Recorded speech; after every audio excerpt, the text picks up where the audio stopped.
Bonjour et merci de nous rejoindre aujourd'hui pour cette vidéo technique de Dristym.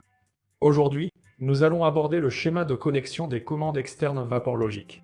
Ce schéma est identifié par la référence VL1 dans le coin inférieur droit. Ce schéma montre toutes les connexions externes à un contrôleur VaporLogic. Ici, vous pouvez voir les entrées de commande. Les entrées de commande sont extrêmement importantes, l'humidificateur ne fonctionnera pas sans elles. Les différents types d'entrées de commande sont le signal par tiers, le transmetteur et l'hygrostat HR.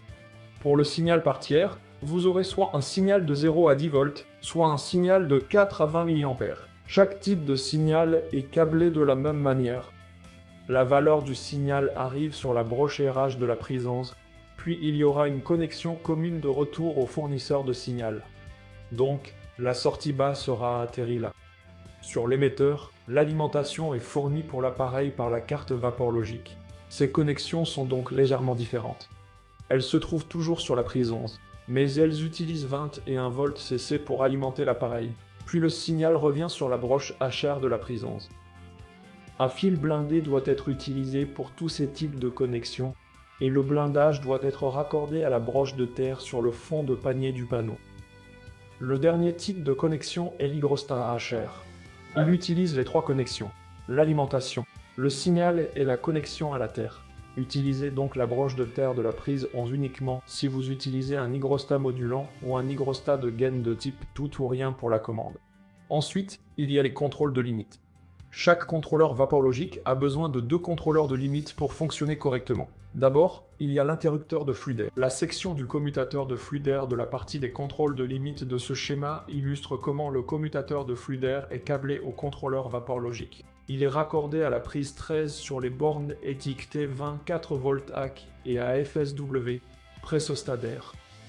Assurez-vous que ceux-ci sont câblés individuellement et non dans le cadre d'un câble à 4 conducteurs vers l'hygrostat de sécurité de gaine. L'hygrostat de sécurité de gaine et le pressostat d'air nécessitent des câbles individuels.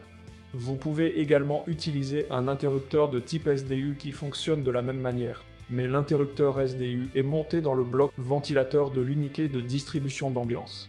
Il y aura donc des bornes auxquelles vous vous connecterez sur le panneau de commande et également sur le bornier à l'intérieur du SDU. L'autre sécurité qui doit être utilisée est l'hygrostat de sécurité de gaine. Il détecte l'HR dans la gaine. Et c'est soit un interrupteur de style marche arrêt, qui est connecté sur la prise 13, 21 volts DC et DHL, soit c'est un émetteur de style, qui est également connecté sur 21 volts DC et DHL. L'important est que lorsque ces appareils sont utilisés, vous devez indiquer au contrôleur de quel type il s'agit.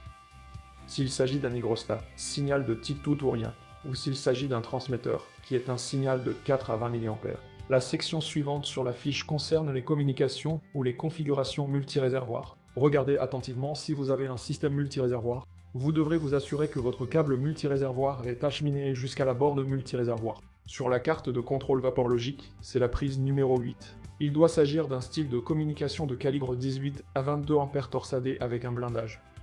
Et puis l'autre style est que si vous allez utiliser plusieurs réservoirs, un type similaire de fil doit être installé entre les bornes multi-réservoirs sur le contrôleur VaporLogic. Sur ce formulaire, il y a quelques autres éléments inhabituels, rarement utilisés. Donc, si vous avez une compensation de température ou une surveillance de conduit, consultez cette partie. L'activation et la désactivation se font à l'aide de la prise mètre. C'est la prise 20 sur le contrôleur VaporLogic. Il est extrêmement important que la prise 20 soit câblée à un jeu de contact sec car nous fournissons notre propre alimentation pour ce signal. Il part de la borne 24 VAC, passe par le contact sec et revient sur la borne MEN de la prise 20. Si l'activation générale est utilisée, retirez le cavalier 402 de la carte. Le cavalier est situé juste derrière la prise 20. Merci d'avoir regardé notre vidéo. Si vous avez d'autres questions, n'hésitez pas à contacter le support technique sur dristym.com ou appelez-nous au 803 124 447 et choisissez l'extension 2.